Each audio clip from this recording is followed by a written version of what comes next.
មេដឹកនាំយោធាមេយ៉ាន់ម៉ា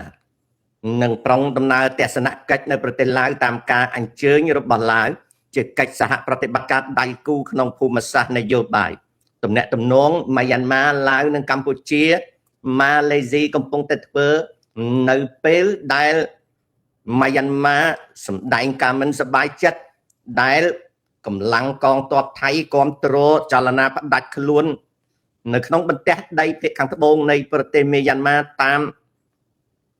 តំបន់ដែលជាយុទ្ធសាស្ត្រជាប់សមុទ្រអាដាម៉ាន់ប្រទេសថៃកំពុងតែបញ្ជាចំណាប់អារម្មណ៍របស់ជនជាតិខ្លួនដោយយកនៅទង់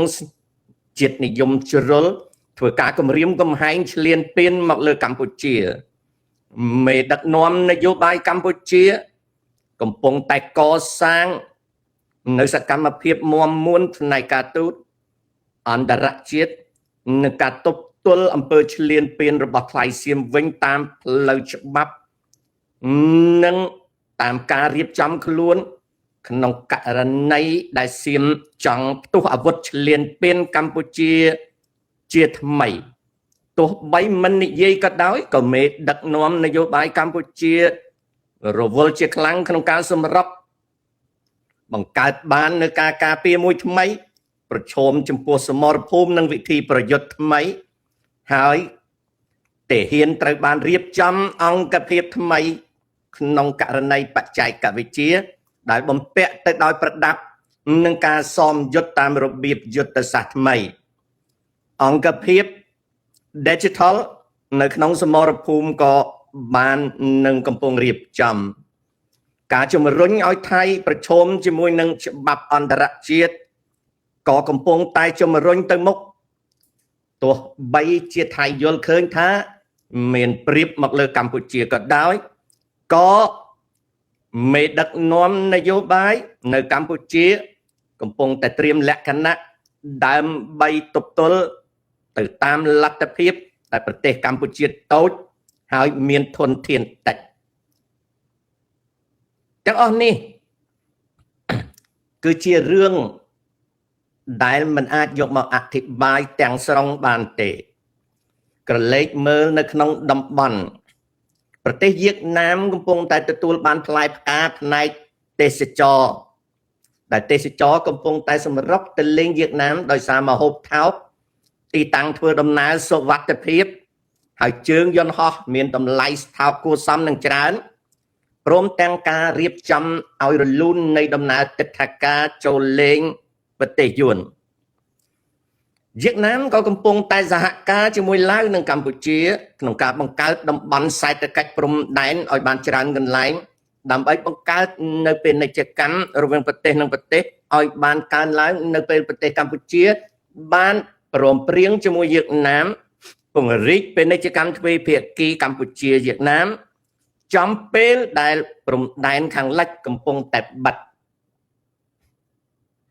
ប្រទេសវៀតណាមក៏កំពុងតែត្រៀមខ្លួនដើម្បីពង្រីកទេសចរសមុទ្រពីព្រោះប្រទេសវៀតណាមមានឆ្នេរវែងពីជើងមកត្បូងនិងមានតំបន់ទេសចរមួយដ៏សំខាន់នៅក្នុងជើងសមុទ្រថៃឡង់ងាកទៅប្រទេសចិនចំពេលដែលកំពុងតែទទួលកម្ដៅពិភពលោកនៅពេលដែលសកលលោកាភិវឌ្ឍកំពុងតែប្រឈមនឹងបញ្ហាសង្គ្រាមត្រជាក់យុគសម័យទី2បានកើតឡើងចិនក៏កំពុងតែសំងំដើម្បីសម្រុកនឹងប្រកួតប្រជែងខាងវិស័យបច្ចេកវិទ្យាមាន AI វិស័យកសាង Navy ទាំង Civil និង Navy ចម្បាំង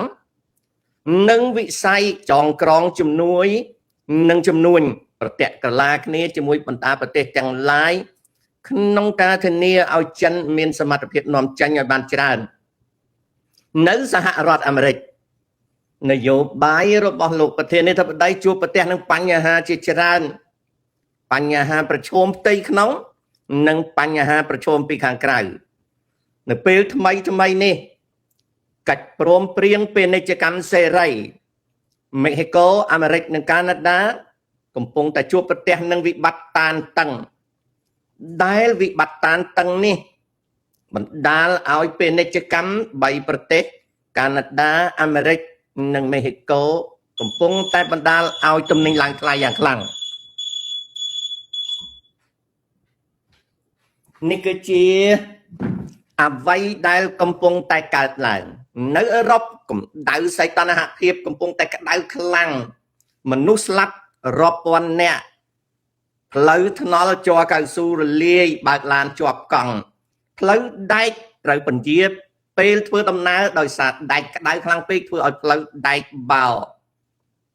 នៅឯប្រទេសរុស្ស៊ីសង្គ្រាមយូក្រែនហាក់កំពុងតែទាញឲ្យសហព័ន្ធរុស្ស៊ីខ្វះខាតប្រេងឥន្ធនៈនៅពេលដែលប្រទេសនេះជាប្រភពប្រេងឆៅដោយសារការវាយប្រហារដ៏ខ្លាំងក្លារបស់កងទ័ពយូក្រែនប្រើដ្រូនបំផ្លាញចោលរោងចក្រចម្រាញ់និងឃ្លាំងស្តុកប្រេងឥន្ធនៈរបស់រុស្ស៊ីកាត់ផ្ដាច់តំបន់ក្រៃមៀមិនឲ្យមានសុវត្ថិភាពបង្កើតបានជាការជ្រួលច្របល់មួយយ៉ាងខ្លាំងរហូតដល់លោក Vladimir Putin សារភាពថារុស្ស៊ីកំពុងតែខ្វះខាតប្រេងកម្ដៅបែបនេះអាចរុញប្រទេសទាំងឡាយនៅយុរ៉ុបឲ្យធ្លាក់ចូលក្នុងវិបត្តិដែលអាចឆ្លោះឆ្លួយទៅជាសង្គ្រាមធំក៏មាននៅឯប្រទេសជប៉ុនធនាគារកណ្ដាលនៃប្រទេសជប៉ុនកំពុងតែខំដោះស្រាយនយោបាយរូបិយប័ណ្ណនៅពេលដែលប្រាក់យេនកំពុងចុះថោកវិបត្តិនៃការចុះថោកនឹងឡើងថ្លៃគឺជាភារកិច្ចនៃនយោបាយរបស់ធនាគារកណ្ដាលជប៉ុនទន្ទឹមគ្នានេះកូរ៉េខាងត្បូងក៏សំងំកសាងសេដ្ឋកិច្ចរបស់ខ្លួននៅពេលដែលតៃវ៉ាន់ក៏ខំប្រឹងសម្រុករៀបចំក្បួនការពារខ្លួនក្នុងខណៈដែលប្រទេសចិនមានឥទ្ធិពលធំឡើងគំរាមកំហែងទៅលើសុវត្ថិភាពនិងស្ថិរភាពនៃកោះតៃវ៉ាន់នៅមជ្ឈមបូព៌ាប្រទេសអ៊ីស្រាអែលបានបង្ហាញឲ្យឃើញថាទោះបីជាមានការចរចារវាងអាមេរិកជាមួយអ៊ីរ៉ាន់ក៏ដោយក៏នយោបាយរបស់លោកប្រធានាធិបតីដូណាល់ត្រាំមិនអាចធ្វើឲ្យមេគាការពារសុវត្ថិភាពរបស់រដ្ឋអ៊ីស្រាអែលព្រមតាមទាំងស្រុងនោះទេហើយអ៊ីស្រាអែលក៏បានឲ្យដឹងថាទោះមានជំនួយពីអាមេរិកឬគ្មានជំនួយពីអាមេរិកក៏ដោយក៏រដ្ឋអ៊ីស្រាអែលត្រូវធ្វើនយោបាយរបស់ខ្លួនដែលមិនឲ្យមាននយោបាយណាមកបំផ្លាញអនាគតសុវត្ថិភាពនៃរដ្ឋអ៊ីស្រាអែលឡើយបណ្ដាប្រទេសនៅឈូងសមុទ្រកូវ៉ែតបារ៉េនអារ៉ាប់រួមកាតាអូម៉ាន់សាអូឌីអារ៉ាប៊ីកំពុងតែទំនាក់ទំនងជាមួយអ៊ីស្រាអែលនៅក្នុងគណៈដែលប្រទេសឈូងសមុទ្រមួយចំនួនបាននឹងកំពុងទទួលទិញសម្ភារៈបច្ចេកទេសសង្គ្រាមពីអ៊ីស្រាអែលហើយយកទៅបំពាក់ឲ្យប្រទេសខ្លួនប្រឈមនឹងការគំរាមកំហែងពីការពេញអំនួតរបស់ប្រទេសអ៊ីរ៉ាន់អ៊ីស្រាអែលកំពុងតែពង្រាយនៅយុទ្ធសាស្ត្ររបស់ខ្លួនដើម្បីប្រឈមនឹងអ៊ីរ៉ាន់ហើយមិនស្ដាប់តាមនយោបាយផ្លាស់ប្ដូររបស់លោកប្រធានាធិបតីដូណាល់ត្រាំឡើយនៅពេលដែលពិភពលោកកំពុងតែសប្បាយអបអរនឹងបាល់ទាត់អន្តរជាតិអ្នកនយោបាយមិនបានសប្បាយរឿងនេះទេកំពុងតែខំប្រឹងក៏លេខមើលកម្ដៅដែលកំពុងតែកើតឡើងក្នុងភូមិសាស្ត្រនយោបាយខ្លួនដូច្នេះហើយពិភពលោកនៅក្នុងយុគសម័យសកលលោកាភិវឌ្ឍន៍ពេលនេះវាកើតនៅសង្គ្រាមត្រជាក់យុគទី2ហើយវាកំពុងតែមានករណីប្រឈមជាច្រើនក្នុងសកលលោកជំងឺឆ្លងរាតត្បាតនៅយូហ្គាន់ដានិងកុងហ្គោតែគ្មានអ្នកណានិយាយទាល់តែសោះព្រឹត្តិការណ៍រំជួយផែនដីនៅវេណេស៊ុយអេឡាក៏មិនសូវមាននៅលើទំព័រសារព័ត៌មានដែរនៅពេលពិភពលោកកំពុងតែមានបញ្ហាសេចក្តីអំពាវនាវរបស់ខ្ញុំចំពោះខ្មែរសូមឲ្យកូនចៅឈប់ចូលឈប់អួតឈប់ fake ហើយកាត់បន្ថយការរវើរវាយ ហើយប្រឹងប្រែងសិក្សារៀនសូត្រក្នុងករណីដែលយុគសម័យនៃកូនចៅ generation Z និង generation Alpha កំពុងតែជួបប្រទះវិបត្តិទាំងអស់នេះគឺជាវិបត្តិសម្រាប់អនាគតយើងបើយើងមិនគិតគូរទេកូននឹងជួបប្រទះការលំបាកក្នុងជីវិតមិនខានឡើយដូច្នេះសូមឲ្យកូនចៅមេត្តាខិតខំរៀនសូត្រឈប់រវើរវាយនេះគឺជាអ្វីដែលបានកើតឡើងអញ្ចឹងចូលមកដល់ខ្ញុំនិយាយលេងពីសិលមិញខ្ញុំឥឡូវខ្ញុំហើមភ្នែកខ្ញុំហៀលំបោហើយស្បែកខ្ញុំរមាស់ដៃខាងស្ដាំខ្ញុំលើកអត់រួចខ្ញុំមកផ្ទះវិញម៉ោងប្រហែល3រសៀលខ្ញុំដួលព្រុសមួយទឹកយកកម្លាំងឡើងវិញទៅពេលអាហារទៅក៏ខំប្រឹងដេកលេបថ្នាំងើបម៉ោង9យប់មួយផ្លែតងើបមិនរួចវាទន់ខ្លួនខ្លាំងក៏លេបថ្នាំឲ្យសង្ងំទៅទៀតរហូតមកដល់ម៉ោង12យប់ពាក់កណ្ដាលអាត្រៀតឥឡូវនេះម៉ោង1 14នាទី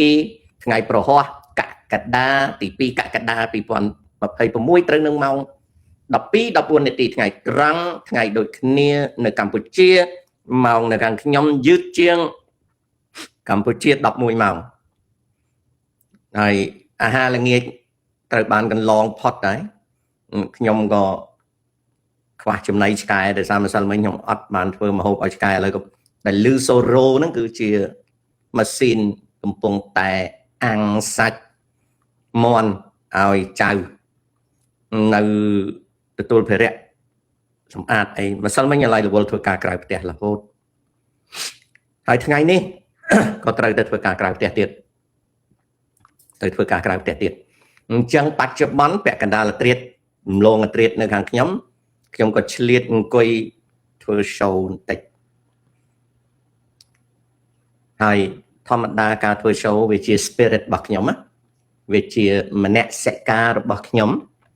ដែលធ្វើឲ្យខួរក្បាលខ្ញុំមានការចេះដឹងជាមួយនឹងការអធិប្បាយទាំងឡាយដែលខ្ញុំធ្វើចំពោះប្រិមិត្តអញ្ចឹងខ្ញុំកំពុងតែឈឺកើតមហារីកក៏ខ្ញុំធ្វើការដែរកូនចៅឃើញទេជីវិតអាមេរិកលំបាកណាស់ណាឥឡូវនេះកំពុងតែងាកមកអាននៅ comments របស់ប្រិយមិត្តហើយនឹងចាប់យកសំណួរដែលមានប្រយោជន៍ឆ្លើយរីឯសំណួររវើរវាយដែលអត់ប្រយោជន៍រំលងបាទបុរាណកងួរពីព្រោះ allergy បង I am hit by pollen កំទេចផ្កាដែលវារសាត់តាមខ្យល់ហើយក៏មានរុក្ខជាតិមួយយ៉ាងនៅសហរដ្ឋអាមេរិកគេហៅ poison ivy អាហ្នឹងប៉ះមករមាស់ហើយធ្វើឲ្យយើងដាច់ស្បែកចាញ់ឈាមណាពីព្រោះវារមាស់ពេកខ្ញុំអត់ទៅចិត្តវាទេប៉ុន្តែវាប៉ះខ្យល់លំអងវាបាទនឹងអញ្ចឹងកងួរអញ្ចឹងណាបងបាទ it is the season ដែលវាកើតឡើងអញ្ចឹងព័ត៌មានតកតងពីម៉ាំងអងឡាំងទស្សនកិច្ចឡាវណា